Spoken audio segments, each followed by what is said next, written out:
Hi, it's Dr. Centeno, and welcome to our Facebook Live.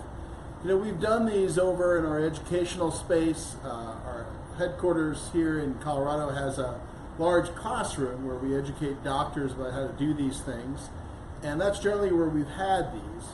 But now we've changed our location a little bit. You may hear a little bit more sound in the background that's from the air handlers that are in here.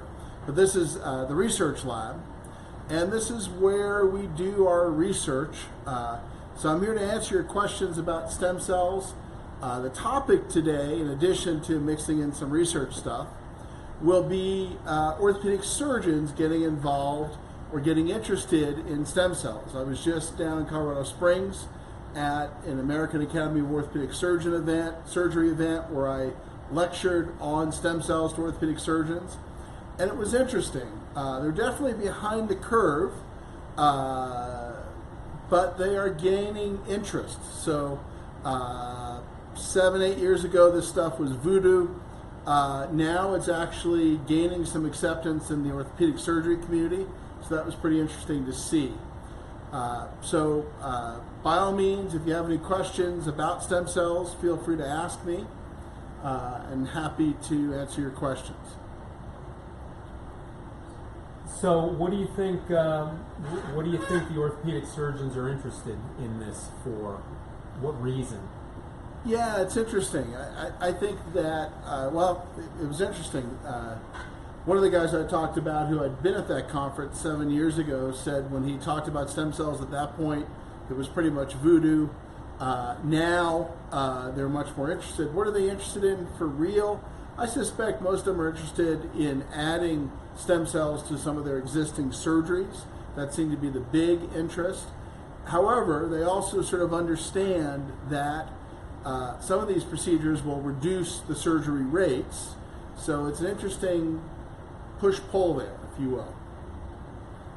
Michelle's got a question. She's had multiple areas of cartilage loss in her left knee, had a BMC done in May. Overall, knees feel good except for the lateral compartment. What are your thoughts on effectiveness in stem cells for lateral compartment of the knee? Yeah, Michelle, we've looked at efficacy for medial compartment over lateral compartment, and we don't see any difference between those two. So it's no more less effective or more effective for lateral compartment, meaning the outside compartment of the knee versus the inside. I have another question about orthopedic surgeons. About a third of people who walk in their office are not orthopedic surgery candidates. Do you think they will offer them something different now? I do. I think we'll see more deployment of these procedures at orthopedic surgery offices. Probably not by the surgeons themselves. I think we're generally seeing a lot of interventionalists who work for orthopedic surgeons getting involved. I think they'll do some of the simple stuff. I don't think they're interested in learning how to do some of the more complex injection procedures that we perform. But they'll definitely have one of their colleagues within their practices do these procedures. Right. Randy asked, can you talk about the effects alcohol has on stem cells and how long you should refrain from drinking after, before and after procedures? He's had, I've heard varying things from 2 to 3 weeks to 6 to 9 months. Yeah, so all we really know is that heavy alcohol use, moderate to heavy, can have an impact on the stem cells, for instance, in bone. So there's a bone disease called osteonecrosis, for example, that's more common in alcoholics. That's where the stem cells in the bone quit working. And so based on that and some of the other published research on mesenchymal stem cells from bone marrow, we generally ask patients to refrain from drinking anything more than a glass of wine per night, and do that for a few weeks prior to and after the procedure. Now, you know, we don't really need you to become a teetotaler because we don't have evidence that mild or a little bit of alcohol drinking will dramatically negatively impact your stem cells. It's more when you get into the I drink a bottle of wine a night crowd where you really start to see some big problems. Sue has a question. What's better for a bulging disc, stem cells or PRP, and how do you determine what to use? Yeah, so it really depends, Sue, on what it is we're trying to treat. If what we're trying to treat is the effects of the bulging disc, which is an irritated nerve commonly, then that's mostly a platelet-based procedure. Now, if there's a rationale to try to get rid of the bulging disc, then that's more of a stem cell-based procedure. But you got to realize that's a trade-off, because anytime you inject into the disc, there's a risk of causing a severe infection within the disc called discitis. And that's about a 1 in 200 risk, whether you're injecting stem cells or anything else. So we always have to balance those two. Do we want to go into the disc, or can it be handled without going into the disc? And 80% of the time it can be handled without going into the disc. Another question about orthopedic surgeons. What are they using for stem cells? Are they using bone marrow, or are they using fat, or are they doing mostly PRP? Yeah, I think most of the surgeons doing regenerative medicine these days are doing PRP. We have a few of them that are using bone marrow and a few of them that are using fat. If they're using fat, they generally use what's called MFAT or microfat. And that's where they use a little kit called a lipogems kit to kind of break down the fat. If they're using bone marrow, generally a bedside centrifuge. All right. Sue asks a question. Is the 6-month wait between stem cell treatments necessary for stem cell replenishment or healing from previous treatments? What is the 6-month wait for? Yeah, generally, Sue, if you have a bone marrow procedure, I'll ask my patients to wait, I say 3 to 6 months. Now, realize that the 3-month mark would be to make sure that the area is completely healed up. And that's probably a little bit on the long side, meaning that if we look at the taking stem cells from a specific spot in the bone marrow, if we take stem cells from that specific spot in the bone marrow, it's probably only a couple days to a couple weeks before all of the cells replenish themselves. But then we've also poked a small hole in the bone, so we'd like to see that small hole completely heal up. And then you get into the fact that we want to wait at least 3 months before we see how the procedure worked. Was it fully effective? So really, I would say 3 to 6 months, but 3 months is that minimum. So similar, along the same lines, what happens if you re-inject into an area too soon before previous treatment is finished healing? Yeah, I don't think that would be a big issue, other than we want to see whether or not the patient even needs that second treatment. Many times they don't. So I think the ethical thing to do as a doctor is just to give them that 3 months to fully heal and then reassess as to where they are. Ronald asks, will stem cell injections help reduce swelling after hip surgery? Swelling after hip surgery. So it really depends on what it is we're trying to do there. If we're trying to go ahead and help the surgery heal, and all we're talking about is something like an arthroscopic, let's say hip labral surgery, then the goal of the cells is not really to reduce the swelling, but it's to enhance the healing. Now, if we're talking about something like a hip replacement, I generally wouldn't add stem cells to a hip replacement because there's not really anything there for them to work on. Linda asks about CBD. Can you be more specific about CBD oil and PRP effects? When can I use the oil when I get PRP and platelet lysate scheduled for every 4 weeks?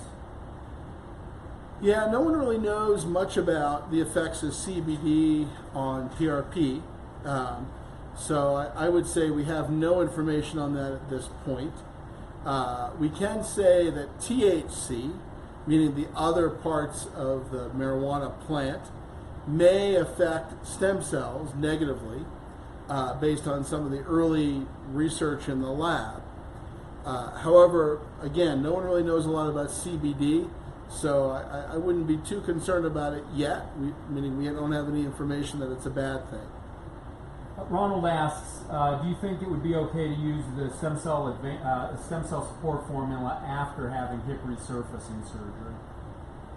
Yes, I mean those are anti-inflammatory ingredients, many of them, so that would likely be a net positive. Now, I'm not sure who Rick is, but Sue asked, regarding Rick, the Canadian chiro who's much better, did the bulk of his improvement come from the PICL treatment or the Cayman treatments he had done? Yeah, I would say probably about 60-40 or 2/3, 1/3 PICL to some of the Cayman stuff. Realized that Rick had very different from most of our PICL patients. He had some pretty significant pain generators that needed to be quieted down. So the PICL procedure gave him more stamina, more ability to get up and do things, i.e. better stability. But then he had some pain generators that needed to be treated, and that we did lots of different things, including a Cayman procedure there. Randy's got multiple body parts. Doesn't really like the idea of sitting in an MRI scanner for everything. Is that the only option? Get MRIs on all his body parts. He's talking about low back, shoulder, ankles, knee, elbow. Yeah, so of those, as an example, shoulder we can probably look at with ultrasound. Knee and back, an MRI would likely be the best way to go. Elbow, again, can be used, or we can use more ultrasound. So some of the peripheral joint stuff, I would say ultrasound in clinic should work fine. But when it comes to knee, where we're looking at some deeper structures and it's a larger joint, or spine, then an MRI would be likely helpful. Lamas asks, where to go? Here it is. What's the chance with a patient with mild diabetes? I want to know about the PICL treatment in that case. Yeah, so we're going to want your diabetes very well controlled. You're going to be at a higher risk for infection. So that's a concern always with any procedure we perform, but triply so with the PICL procedure. So we're going to want your diabetes as well controlled as possible. Mahir asks, is it safe to get PRP and stem cell therapy from a clinic other than Regenix, because we don't have a Regenix clinic in our country now? I don't know where he is, but it's a good question. Yeah, there I would probably go and look up the Interventional Orthopedics Foundation, or IOF. IOF is a nonprofit that trains physicians, and Regenix uses IOF plus additional training on top of that. But the core basics are taught through the IOF program. So interventionalorthopedics.org is that website. So I'd encourage you to go and look that organization up. Contact them to see if they have someone trained in your area. Sue asks, because I had posterior cervical ligament stem cell injection, not PICL, as well as stem cell injections in cervical joints at the same time, does that mean you use less stem cells per area? Would have been better off to have one area treated at a time so you could use more stem cells and not have to divide them up? Yeah, I mean, with the type of injections we're talking about, there usually isn't an issue with cell number. Where we can get into problems with cell numbers in certain patients are large joints like knees and hips, especially if we want to treat both knees. But when it comes to very small joints like this and or ligaments, that's usually not a problem. Anshul asks, how much radiation exposure is one exposed to with fluoroscopy, and is repeated fluoroscopy-based procedures safe? Yeah, Anshul, if you look at the X-ray exposure and we've calculated this for studies that we've done because we've had to put this in consent forms. So the average X-ray exposure for a fluoro-guided spine procedure, for example, is the equivalent of the background radiation that a pilot, let's say, would get in flying a cross-country plane route over a couple weeks. So that's about the same amount. So realize that we're not talking about very high amounts. Now, when you get into CAT scans, CT scans, that blows the door on that. Now we're up to years of cross-country flying as a pilot. But when it comes to fluoroscopy, we're generally in that range of what people would get in certain occupations. Here's a good one. Where are the orthopedic surgeons being trained now that they're starting to get involved in regenerative medicine? IOF or weekend training things? How can we tell? Yeah, that's a very, very good point. The vast majority of them aren't going through much more rigorous organizations like IOF. They're generally going through weekend courses. So I would contact IOF. They will tell you who's been trained and who hasn't. So that's a good resource to use. Did you get any feel about how many of them are using this with surgery? I know you mentioned some of them are interested in that. Are they moving down that road now? Yeah, I mean, let's see. At this conference, I would say, I had a room maybe full of 200 physicians I was lecturing to. So I can only tell you based on the questions that the panel got. But based on the questions the panel got, and based on some other things I heard at the conference, I would say about 10 to 20% of them right now are using PRP, and only a handful of a small percent would be using any kind of stem cell treatment right now. But their interest is definitely peaked, and they're getting to that point where they understand that this is going to be a thing. I think most of them, like I said, have a interventional guy as part of their practice, meaning a needle jockey, and they're going to probably push most of that onto that provider, and they will, use stem cells with their surgeries, if you will. Lamas asks, how long would I need to stay in Colorado for a PICL treatment? Yeah, we generally don't start there. We generally start with a posterior procedure first, but if you're coming from out of state, we'd recommend at least a couple days here for that type of procedure. So coming in the night before, getting an evaluation and the draw that morning, to get the procedure that afternoon, and then probably 2 days after that. If you're coming from out of country, then you're going to want to add to that, just because we're going to want to be that much more certain when we send you home that everything's just fine. So add another 2 days onto that at least. Michelle had her knee procedure 5 months ago and still having lateral compartment pain. Does that mean that it didn't work for that area, or should I try one more time? Yeah, five months should be enough time to see if the procedure is successful. I don't know what it is you had, so maybe you can write in there what it is you had and who did it, and I might be able to give some more information. Sue asks if there's any update regarding the progress of the Institute specifically for CCJ treatment. I'm not sure what you mean there. We have been performing that PICL procedure now for quite some time. We've done about 150, 160 procedures.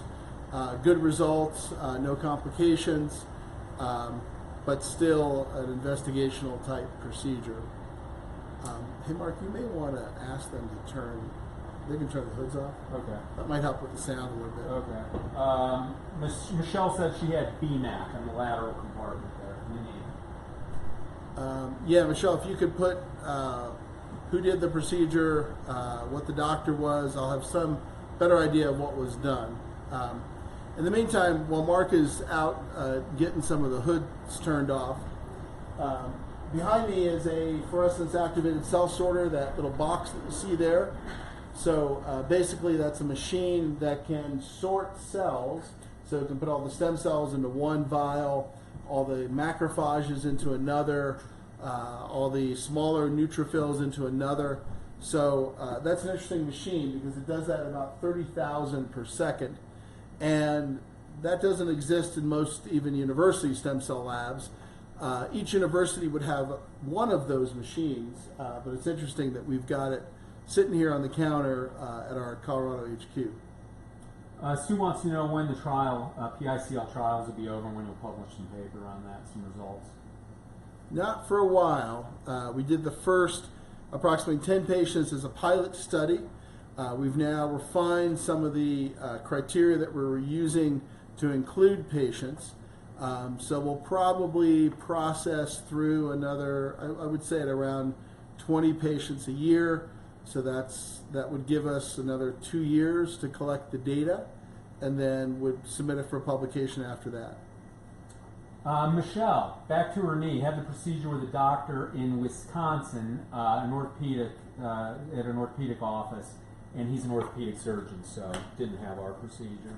Yeah, Michelle, I don't know what it is you got, meaning that bone marrow stem cell procedure that we perform is very, very different than one you could get in an orthopedic surgery office, meaning the cell counts that we would put in are much, much higher because of the way we do the draw, because of the way we process the cells.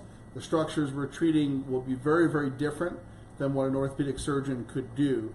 So, I would say, though, that 5 months is more than enough time to see if the procedure was effective for 95% of the patients. So it's more likely than not that the procedure you had failed. A couple questions about cell counts. Precious asks, what's an optimal count of stem cells for a procedure?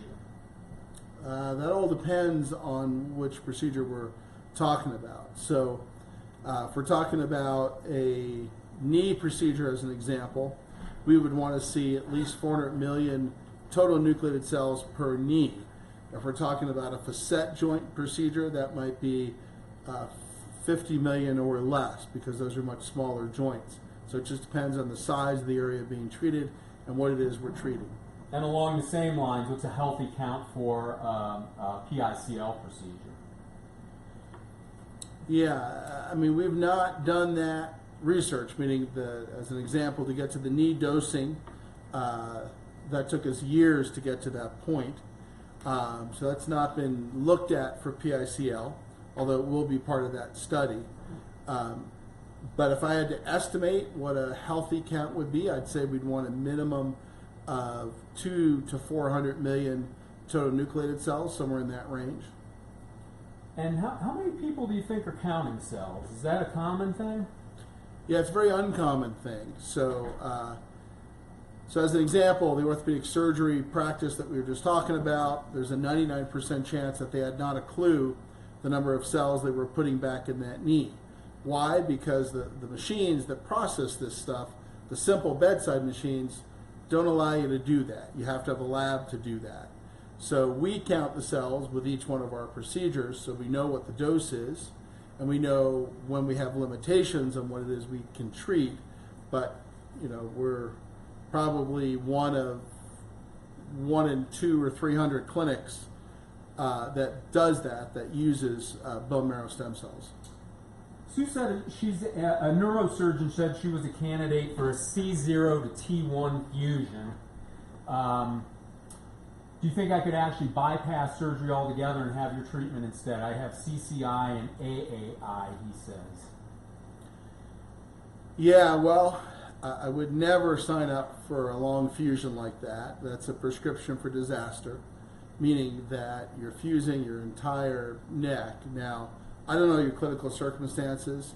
Perhaps that's warranted, but probably I could count on, I've seen several hundred CCI patients, and I can count on less than those fingers, probably even those fingers, the number of patients I've seen that would need a long fusion like that. Meaning, have we taken patients who have been told they need a fusion and treated them with PICL successfully? We have, but I don't know your clinical circumstances, but I can say that long fusions in the neck are rarely a good idea, even though they're certainly suggested. Ann Schul asks, when would a CT scan be appropriate for a lumbar spine issue? Any advantages over MRI? Not really, no, not for a lumbar spine issue, unless we were looking at doing something like a CT myelogram, but rarely at this point in the lumbar spine anymore these days. Lamas asks, is a DMX required before coming for a PICL, or can I do it in Colorado? You can do the DMX in Colorado if you need to. We're back to Michelle with the lateral knee compartment done by someone else. She said she was in the room when the cells were processed. I never left my site. They did a cell count and said it was sufficient. Yeah. I don't know anything else, Michelle. I need to know a lot more. Were they processed in a bedside kit machine? Were they processed in a hood? What was it that they were counting? Had they had training in even knowing what it was they were looking at to do the counting? You got to realize that there's a very, very tiny percentage of clinics that have any idea what they're doing when it comes to cell counting like that. So another good example would be the only cell counting course that exists right now is IOFs. So if you were to contact the Interventional Orthopedics Foundation, you can find out whether or not that clinic has actually had any training on how to interpret what it was they were looking at. My guess is they probably didn't do a count, but I need to know a lot more information to give you any data on that. But I can tell you that if we took 500 clinics that do this work with bone marrow, 1 or 2, maybe 3 of those would know how to count the cells. Sue asks, and I don't know all these initials, but have you ever had any success with a ME/CSF patient or treating this disease with regenerative medicine, or is it too new to know? Yeah, I think we've been through this on the Facebook group with some of the patients there. We see a lot of folks who have stretchy ligaments or EDS, Ehlers-Danlos syndrome. We definitely have treated lots of hypermobile patients, but when it comes to diagnoses of exclusion like this, we have not seen a lot of patients who are in that diagnosis of exclusion, meaning that we don't have a test to make that diagnosis. We are sort of crossing things off a list and guessing that that's the diagnosis, meaning there is no accepted test out there, even though there's lots of alternative health practitioners that make that diagnosis. We don't have an accepted test for it in the medical community. Mahir asks, can stem cells be used for vertebral body fractures, compression fractures? They can, but generally depends on what it is we're trying to do there. So if what we're talking about is treating an acute fracture, there are bone cement type treatments which can stabilize the fracture, and generally that's done to try to get someone, usually a very much older person, active more quickly. And then there's the idea that you have a fracture that's been there for a while, it's not healing, and that would be a good application for stem cells. Yeah, great. You did a really interesting post yesterday on all the randomized controlled trials on PRP. Yeah. What did you think when you saw so many of those? Yeah, that was pretty crazy. I was really flabbergasted, and I had picked it up when I did some of just doing research-based searches that I do all the time for writing papers, that there was an awful lot that got published here in the last 2 years. So I wanted to go in and dive deep into that. And it's pretty crazy if you think about it. So we have 66 randomized controlled trials that have been performed for the use of platelet-rich plasma in orthopedic applications, and those were PRP injections. So that doesn't even include the PRP surgical studies. That doesn't include case series, comparison trials. These are all randomized controlled trials. So it's pretty crazy the amount of evidence that exists out there. Now, if you compare that to umbilical cord stem cells in orthopedics, we have exactly one study that's a randomized controlled trial that just came out that only looked at efficacy up to 6 months for a specific product that's being sold. So that's 66 versus 1. Or if you looked at exosomes, we have 0 studies, goose egg. In orthopedics, we don't even have a case study, let alone a randomized controlled trial. So it's interesting to see that we have so much research on PRP. Yeah, that was great to see. So Sue asks, so regenerative medicine is not a substitute for disc replacement, correct? Sue, I don't necessarily believe in disc replacement as a treatment option for most patients. So as an example, let me give you my personal example. My neck is all messed up. About 4 years ago, I had a really awful bout of a pinched nerve in my neck. It was awful pain. Finally, we got it under control, and it hasn't bothered me since. Now, if you look at my MRI, I'm a candidate for at least a 3-level disc replacement. Did I get a disc replacement? You got to be kidding me. I'll laugh at that all day and twice on Sunday. Why don't I have a disc replacement? Because we could treat it with injection-based care, which is much, much safer, and doesn't have the fleas of a disc replacement. Meaning if you replace 3 discs in my neck like that, all the current research shows that it's no different than fusion with regard to overloading the segments above and below. Plus, you got to stick 3 hockey pucks in my neck. I'm not signing up for that. No freaking way. That'll tell you everything you need to know right there about how much I believe in disc replacement. Meaning, are there patients out there that could use it? Sure. But about 1 in 100 of those that are currently offered it. Michelle with the knee says, thanks, Doc. If you ever open a clinic in Madison, Wisconsin to need a nurse, let me know. Fascinating stuff. Absolutely. Ronald asks, why do insurance companies approve neck fusion surgeries, which are very costly, but not stem cell treatments, which in my mind would be cheaper and safer? Yeah, I mean, that's just momentum. I mean, that's changing. As an example, Regenix currently has about 7 million covered lives, so that means that there are 7 million Americans who have full insurance coverage for what we do. Now, that's company by company. We have 183 companies that are on that list that currently cover this procedure. Now, having said that, it's not Blue Cross Blue Shield or United Healthcare yet, although we're talking to one large insurance company about doing a pilot right now. So this is institutional momentum, right? We've been fusing necks for a long, long time. We've been fusing backs for a long, long time. The road has been plowed to get that insurance reimbursement.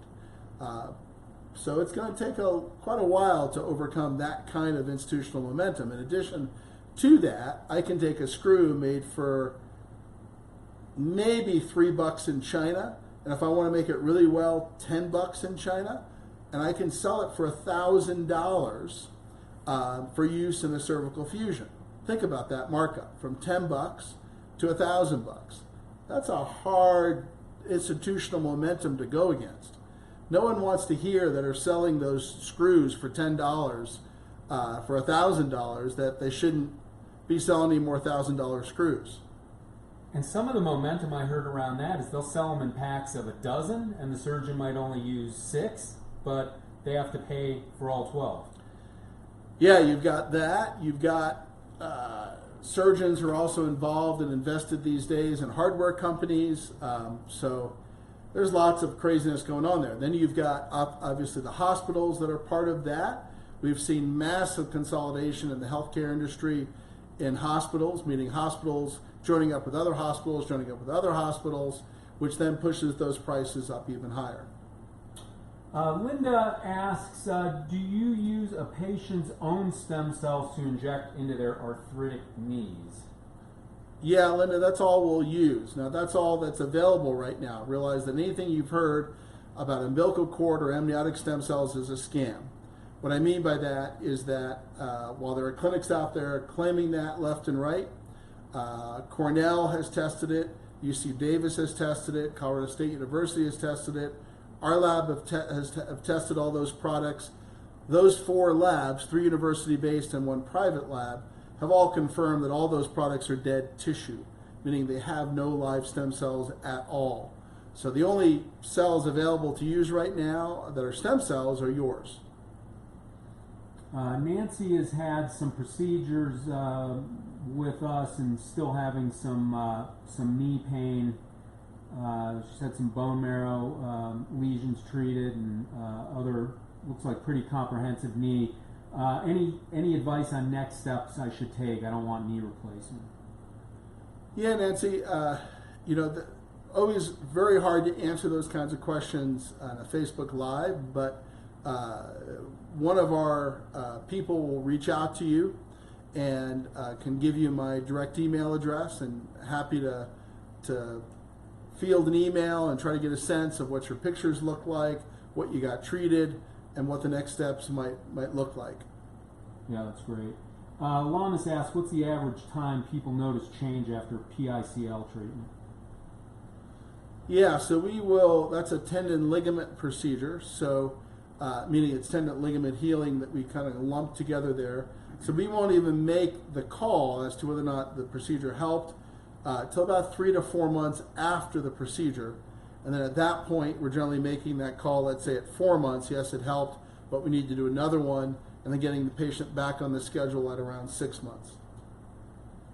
All right, great. Look, the wizard is still over here. I just want to remind you that if you know somebody, a loved one who's looking for surgical alternatives or other treatment options, share this with them. Let them know that there are other alternatives out here. And I'll go back behind the curtain now. Yeah, the Wizard of Oz there. Let's see. So this is another interesting machine here. This one off to this side. Can you see me on there? No, not quite. Okay. How about now? Yeah, there we go. So this is an interesting machine. This one actually is called a multiplex microarray ELISA. So we're using this as part of a project to take a 1/4 cc of synovial fluid, so a little tiny amount, in the knee, and then look at 25. We were looking at 25 growth factors and cytokines that this machine could measure, and then using those to see if the patient was a good or poor candidate for a knee stem cell procedure. So some of the toys we have here at the Colorado headquarters, there's lots of others in this room, but that's where the camera's pointed right now. There's a good one. Yeah, this one is interesting, and this is one that a lot of our labs have. This is a TC20 cell counter, and if you know how to use this cell counter, you can actually determine how many total cells are in the bone marrow sample, which can obviously then give you dosing information, so you can decide, do you want to treat one knee or two based on the number of cells you have. So this is one that, unlike a lot of the toys in this room, this one's in all of our labs around the country. Let's see. Lamas asks, what kind of MRI should I get for a PICL procedure? That will be covered by insurance. Yeah, generally a movement-based or upright MRI that understands how to do an upper cervical ligament protocol. So that means that there's going to be a seated MRI where you get at least a flexion and extension view in there. And then many times also a lateral bending view. Now, again, you got to realize that you'll have to vet out the imaging center to make sure they understand what it is they're looking at there, because not all of them do. Mahir asks, and a good question, why do disc problems like herniations or bulges not heal by themselves when other problems do? Yeah, generally you got to realize that only the very outer outer portion of the disc has blood supply. So blood supply determines whether or not something is going to heal. The rest of the disc is actually gets its nutrition through what's called imbibition. Imbibition means it's like a sponge. If you are moving a lot and walking a lot, the sponge will continually pull in nutrition, but when the disc loses its ability to hold on to water, that goes down, so it doesn't then have any nutrition after that. Sue had some posterior cervical injections. The office recommended Goscue, but people told her that it was dangerous, that she might stretch her ligaments, and got scared. How much of a difference does that really make, I guess, in Goscue? Yeah, I don't see any problems usually with the Goscue. Now, certainly, if you've got stretchy ligaments, sometimes active strengthening can be a problem because there's too much instability. And also, treatments that involve manipulation can be a problem. But I haven't seen many problems with the Goscue with regard to hypermobile EDS patients. Carol's had a couple PRP treatments for CMC joint arthritis, still having some pain. What's next? Yeah, so if those have reduced the symptoms, then the next would be a bone marrow procedure. Probably only about 5 or 10% of the patients we treat with CMC arthritis need more than platelet-based procedures, but those patients are out there for sure. The other thing would be ruling out that there's not an overlap with what's happening in your neck, which is a common overlap, meaning that we see neck problems at C6 overlap with the thumb, and then there's median nerve problems in here also overlapping with the thumb. So treating the median nerve for carpal tunnel and the C6 nerve in the neck in addition to the thumb is another thing to look at. All right. No other questions? Want to show some of this stuff? I mean, you shared pictures of this before. Oh yeah, these are CFU plates. I'm not sure if you can see that. Can you give me your give me the little white thing there. So if you ever wanted to see what stem cell colonies look like and how we count the number of stem cells in a sample, this is one way to do it. You put stem cells into these 6-wall plates, and they will adhere to the plastic, and then these are stained so you can see the colonies, which are those purple dots there. So that tells us the stem cell content of a sample for research purposes. That's called a CFU-F. Now, when we've tested umbilical cord products, it's all blank. There are no stem cells. This is actually middle-aged bone marrow. Give you an example of what that looks like. Right. We'll take a few more questions, Mark, just because I've got a lecture I've got to give tonight. Right. Okay. Does Regenix have anything on a genetic level like the new CRISPR? Just asking. No, that would be super duper illegal and probably put me in federal prison. So I don't want to go there. All right. Well, good. Great questions tonight. Interesting conversation about orthopedic surgeons getting into this. I think it's exciting. Let's see. Okay, here. One more question from Carol. Had an MRI of the cervical and cervical PRP in addition to the CMC. Neck discomfort's improved. So, okay. Well, great.